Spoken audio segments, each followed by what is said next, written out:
오늘 말씀은 이 손마른 자라고 이 부제목이 달려있는 아주 잘 알고 있는 말씀이죠. 제가 이 말씀을 굉장히 좋아하는 말씀 중에 하나예요. 왜냐하면 굉장히 뻔한 말씀인데 한편으로는 굉장히 뻔하지 않은 말씀이 오늘 이 손마른 자의 말씀이거든요. 그래서 오늘 우리 함께 은혜를 나누기를 원하는데요.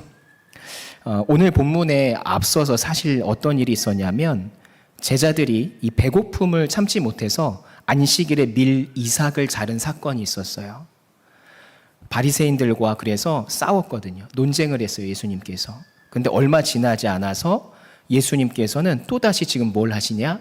안식일에 손마른 자를 치유하고 계신 거예요. 안식일에. 예수님도 야, 이게 생명에 위협이 있는 것도 아닌 병자인데 하루만 지나서 고치셔도 될 텐데 굳이 안식일에 치유를 하시는 거예요. 뭔가 의도가 있는 거잖아요. 제자들은 혹시 바리새인들이 그때 있진 않은지 막 두리번거리면서 아마도 불안해하고 있었을 것 같아요. 얼마 전에 그 일이 있었으니까. 그런데 그러거나 말거나 예수님께서는 당당하게 그 회당에 들어가서 이 선천적으로 신경이 죽어서 자라지도 못한 그 왜소한 손과 팔을 가지고 있던 그 손마른 자에게 다가가고 계셨어요. 그때 제자들의 눈에 하필이면 딱 들어오는 게 뭐냐? 바로 바리새인들이 보이기 시작한 거예요. 야, 저놈들 또 시비 걸겠구나. 하루도 조용히 넘어가는 날이었구만. 그런 걱정을 하고 있었을 텐데 이런 걱정을 아는지 모르는지 예수님은 손마른 사람을 한가운데로 막 데리고 나와서 일어서라고 막 하시는 거예요. 그리고 바리새인들 보란 듯이 안식일에 선을 행하는 것과 악을 행하는 것, 생명을 구하는 것과 죽이는 것, 어느 것이 옳으냐? 이렇게 물으시는 거예요. 도발을 하시는 거죠, 바리새인들한테.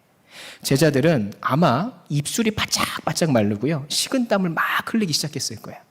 조용히 넘어가도 될 일을 굳이 왜 키우시는 걸까?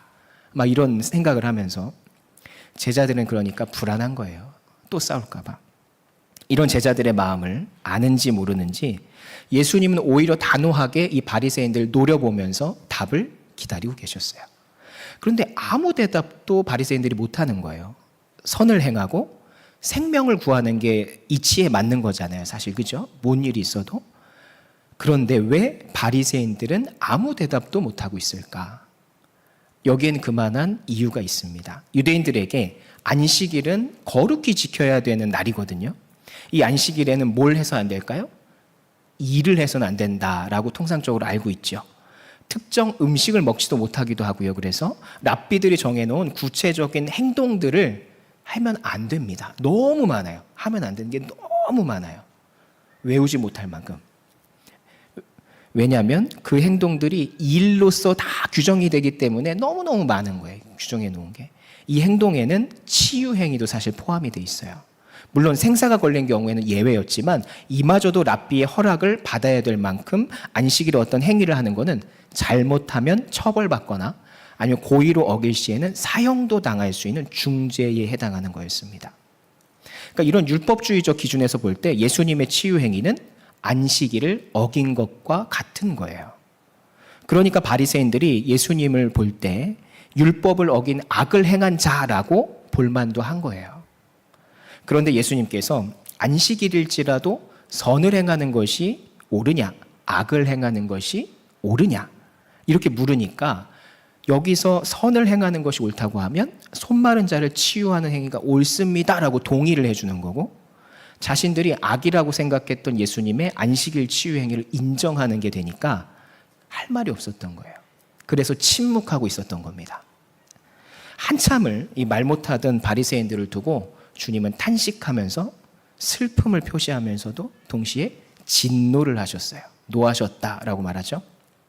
주님은 안식일의 참 의미를 알지 못하고 사사건건 하나님의 일을 회방 놓으려는 이 바리새인들을 측은해 하시면서도 진노하고 계셨던 거예요. 여러분, 안식일은 율법적으로 얽매인 것이 아닙니다. 2장 27절에 보면 이런 말씀이 있습니다. 또 이르시되 안식일이 사람을 위하여 있는 것이요 사람이 안식일을 위하여 있는 것이 아니니. 주님이 뭐라 말씀하시죠? 안식일이 사람을 위하여 있는 것이다 라고 말씀하고 있어요. 앞장에서.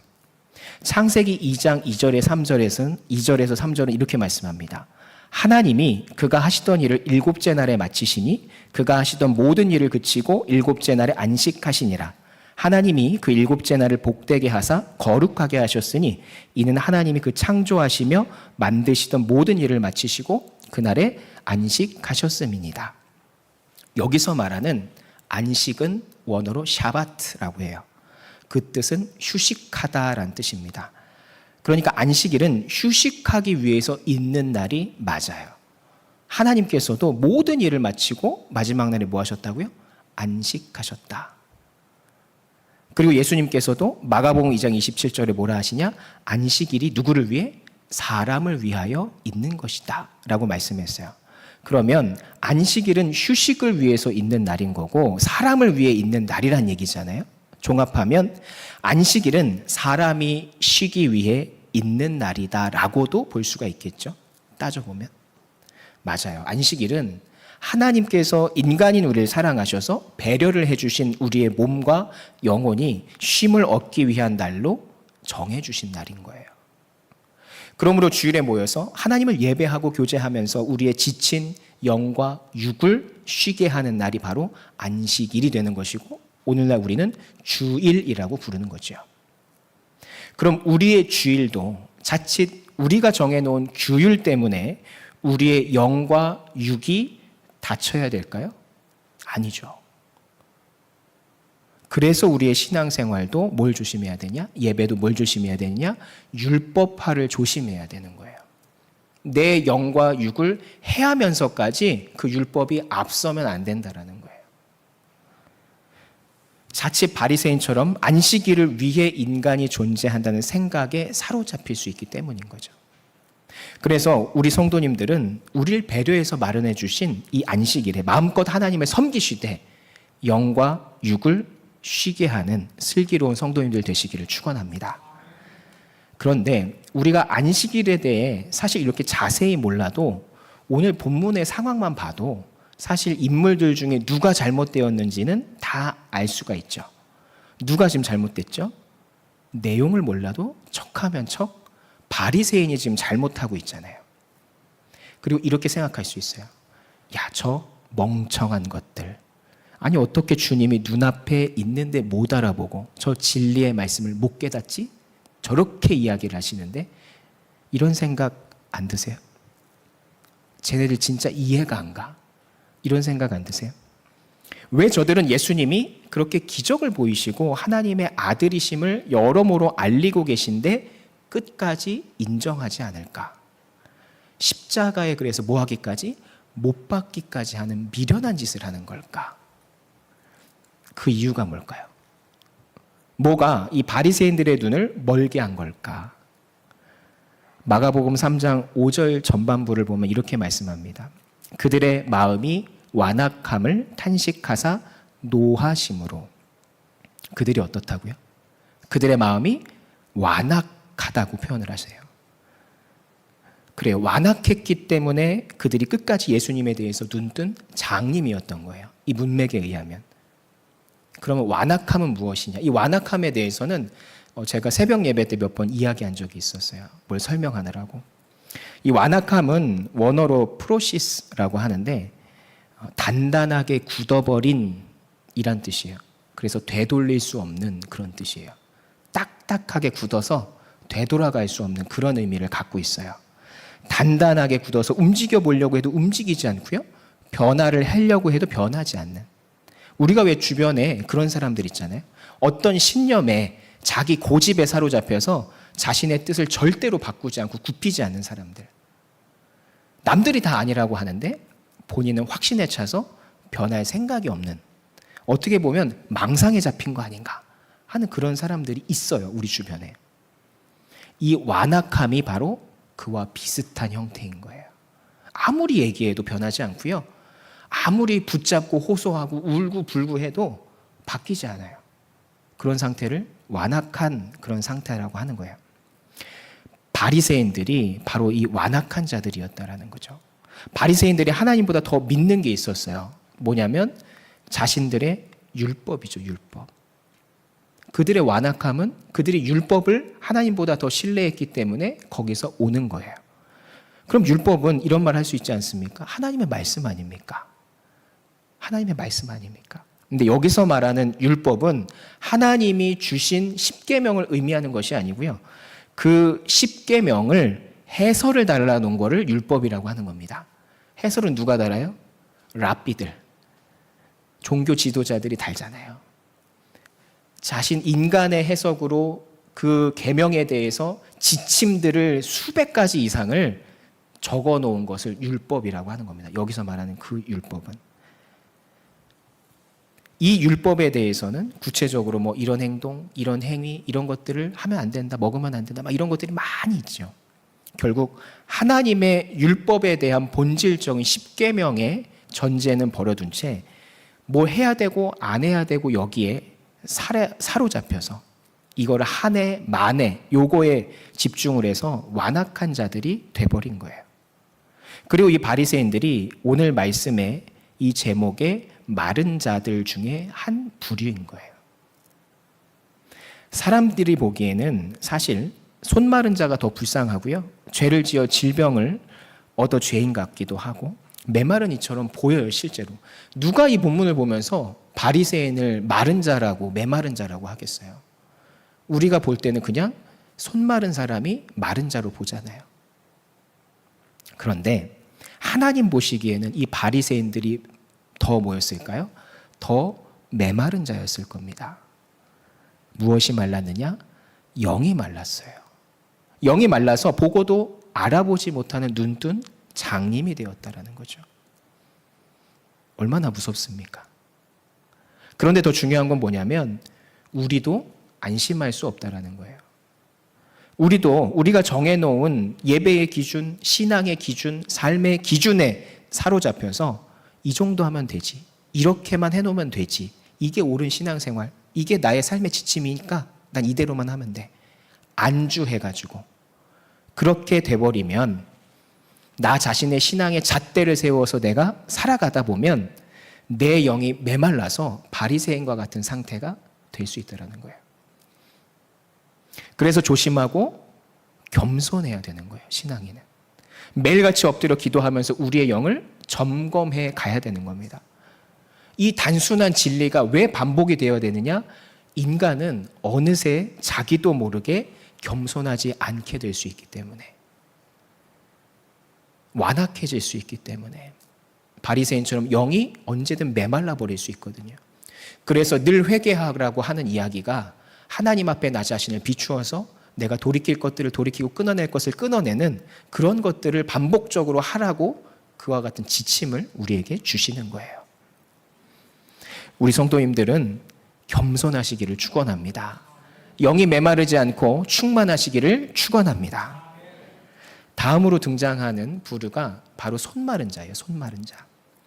사실 우리는 수많은 설교에서 손마른 자를 주인공으로 많이 들었습니다. 주인공으로 많이 봤어요. 그만큼 예수님의 치유 사역에 집중을 하다 보면 이 손마른 자가 주인공이 된 설교와 이야기들, 이런 것들을 많이 우리가 접하게 되죠. 그런데 이 본문의 진정한 주인공은 사실 손마른 자가 아닙니다. 주인공은 누굴까요? 예수님입니다. 예수님. 왜냐하면 마가복음의 시작부터 지금까지 마가는 예수님이 하나님의 아들이심을 증언하는 거에 뭐하고 있어요? 힘을 쏟고 있어요. 계속. 그 논증들을 쌓아가고 있거든요. 즉 마가복음의 저작의 목적은 예수님이 누구신가를, 그분의 행적을 알리는 게 목적이기 때문에 사실 전체적인 맥락에서의 진짜 주인공은 예수님이시라는 거죠. 오늘 본문도 이 사실 안식일에 대한 잘못된 통념을 바로잡기 위해서 예수님의 의도에서 비롯된 거예요. 즉 손마른 사람을 치유하는 기적이 무조건 가장 중요한 점이 아니라 사실 2장 후반부에 이어서요, 안식일 논쟁 시즌2 두 번째 이야기 정도가 되는 거죠. 그게 아니고선 굳이 왜 안식일에 똑같이 그와 같은 해프닝을 벌이셨겠어요, 예수님께서. 바보도 아니고. 2장 28절에 이렇게 말하죠. 이러므로 인자는 안식일에도 주인이니라. 이렇게 말씀합니다. 결국 안식일의 주인은 예수 그리스도 자신이라고 말하면서 한편으로 하나님이자 하나님의 아들인 자신이 안식일의 주인인 내가 옳다는데 니들이 왜 옳고 그름을 놓고 정죄하는 거냐? 제발 좀 깨달아라. 이렇게 지금 이야기를 하시는 거거든요. 제가 오늘 설교에서 이렇게 손 마른 자의 치유의 주안점을 안 두는 이유가 있는 거예요. 그 이유는 손 마른 자의 치유에 주안점을 너무 두다 보면 하나님을 알아볼 영적인 눈도 잃게 될 수 있기 때문입니다. 우린 사실 이 손 마른 자가 손을 내밀었더니 치유받았습니다. 이와 같은 그 이야기에, 그 믿음에 감탄하고 주님의 능력에 또 한번 감탄하는 그런 경험들이 많이 있으실 거예요. 그런데 사실 이것보다 더 중요한 것들이 이 본문에는 숨어 있더라라는 거죠. 그거는 하나는 예수님은 왜 이 기적을 일으키셨을까라는 거고, 다른 하나는 손 마른 자는 완악한 자인 바리새인과 뭐가 달랐기에 치유받고 은혜를 받았을까? 이 점입니다. 먼저 예수님은 왜 기적을 일으키셨을까? 그것은 마가복음 1장 1절을 보면 알 수 있어요. 하나님의 아들 예수 그리스도의 복음의 시작이라. 이 말씀처럼 예수님께서 복음을 전파하시는데 자신이 하나님의 모임을 아들이심을 드러내기 위해서 기적을 일으키시는 거예요. 성경에 나온 수많은 기적들은 다 뭐 하기 위한 기적이라고 보시면 돼요? 예수 그리스도를 증거, 하나님의 아들이자 하나님이심을 보여주는 징표, 표적이라고 생각하시면 되는 거예요.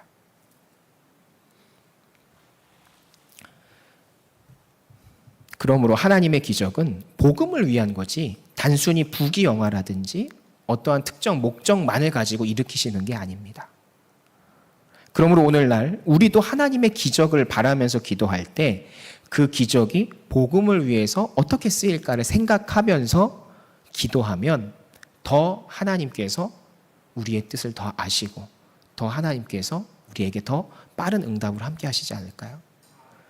목적에 맞는, 먼저 그 나라와 그 의를 구하는, 바로 그와 같은 큰 목적을 가지고 우리의 치유든지 우리의 궁핍함이든지 우리의 어려움이든지 내가 이것을 해결받고 주님을 높여드리겠습니다. 내가 이것이 해결받고 주님을 더 영화롭게 하는데 내가 헌신하겠습니다. 이와 같은 기도의 발전이 있어야 하나님도 더 기쁘시지 않겠어요?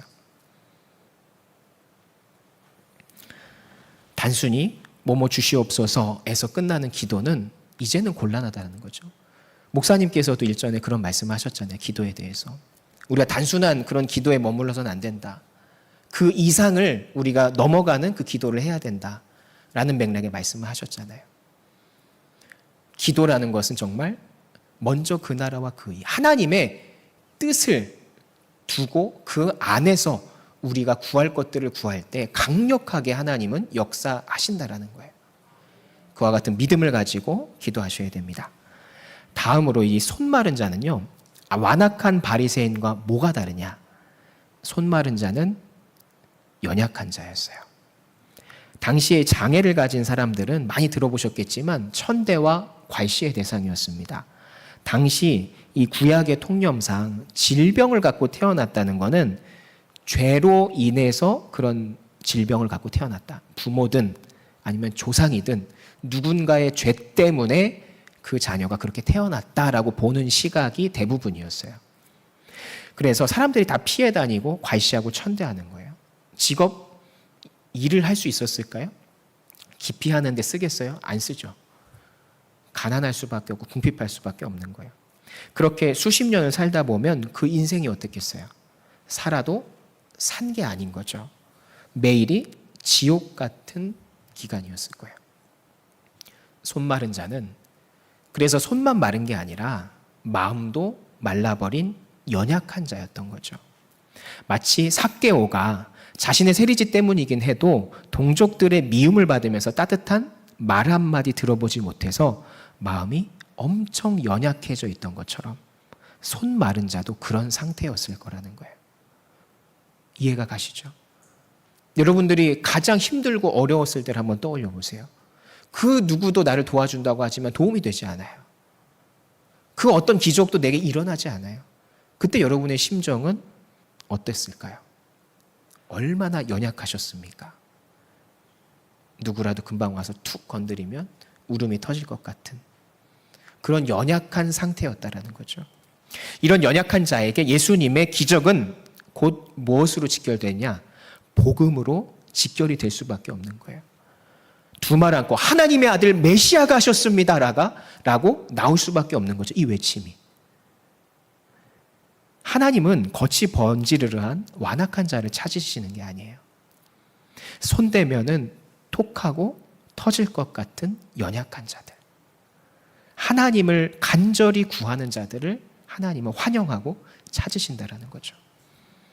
우리 성도님들은 그래서 늘 하나님 앞에 겸손하셔서 주님이 정말 손대면 톡하고 터질 것 같은 연약한 심령이 늘 되어 있으시기를 축원합니다.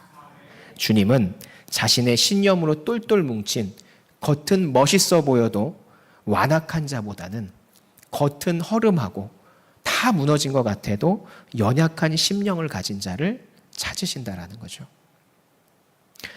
여러분은 마음이 완악한 바리새인과 심령이 연약한 손마른 자 중에 어느 쪽에 계십니까?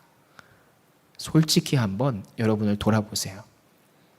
나는 신앙생활을 하면서 바리새인처럼 내가 이 정도 하고 있지, 내가 이 정도는 해야 꿀리진 않지, 여기에 더 가까우십니까?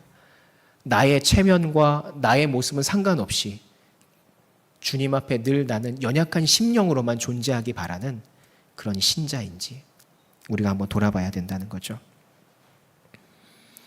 자신만의 신앙 기준에 사로잡혀 버리기 시작하면 하나님의 음성을 듣지 못하고 보지 못하는 바리새인과 같은 눈뜬 장님이 되는 거예요. 완악한 자들이 되는 거예요. 조금이라도 여러분 마음에 찔림이 있으시다면 회개하시고요, 돌아오시기를 축원합니다. 저도 마찬가지예요. 이거는 저도 늘 반복적으로 겪고 있는 상황이니까 지금이라도 우리가 돌이켜서 우리의 잘못된 신념을 버리고 완악함을 벗고 우린 뭘 입어야 됩니까? 연약한 심령을 입어야 되는 거예요. 더 지체하다가는요 빠져나오지 못할 수도 있어요. 누구처럼? 바리새인들처럼 너무 단단하게 굳어져서 돌아갈 수가 없다니까요. 여러분 주변에 한 사람씩은 꼭 있으실 거예요. 아무리 말해도 되돌려지지 않는 사람, 아무리 복음을 이야기해도 변화하지 않는 사람. 기회가 왔을 때 우린 돌이켜야 되는 겁니다. 오늘 말씀에 이 6절을 보면 이렇게 말합니다. 바리새인들이 나가서 곧 헤롯 당과 함께 어떻게 하여 예수를 죽일까 의논하니라. 그렇게 주님이 설명하고 보여주고 증명하고 두 번이나 안식일에 대해서 바리새인에게 이야기했죠. 이 바리새인들에게 이것 말고도 수많은 논쟁을 통해서 하나님의 아들이 자신임을 보여주려고 깨닫게 하려고 엄청 노력하셨잖아요. 그랬는데 여전히 바리새인들은 뭘 합니까? 자신들의 율법에 사로잡혀서 어떻게 하면 예수를 죽일까 고민만 하고 있는 거예요. 이게 완악한 자들의 모습입니다. 이렇듯 내 자신의 완악함을 빨리 벗어버리지 않으면 못 빠져나올 수도 있는 거예요. 그러므로 여러분은 내 삶이 조금 모자라도 남들과 비교해 부족해 보여도 그들의 기준에 못 미치는 것 같아도 부끄러워하거나 그걸 숨기려고 하지 마십시오. 오히려 내 안의 연약함이 어느 정도인가를 신경 쓰셨으면 좋겠어요. 그저 여러분의 심령이 하나님을 보기에 합당한 연약한 심령을 가지고 있는지 이거를 체크해 보시라는 겁니다. 주님의 말씀이 여러분의 심령을 조금만 톡하고 건드려도 정말 울음이 터질 것처럼, 삭개오처럼, 혈루증 앓던 여인처럼 그런 말랑말랑한 심령인가를 신경 쓰시라는 거예요.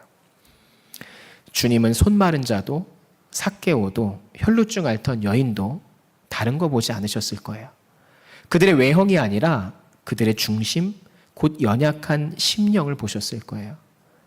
하나님 보시기에 최고의 조건이니까 최고로 하나님을 딸을 인재로 보이셨을 거예요. 그리고 한편으로 다시 한번 강조하는 건 완악함을 조심하시기 바라요.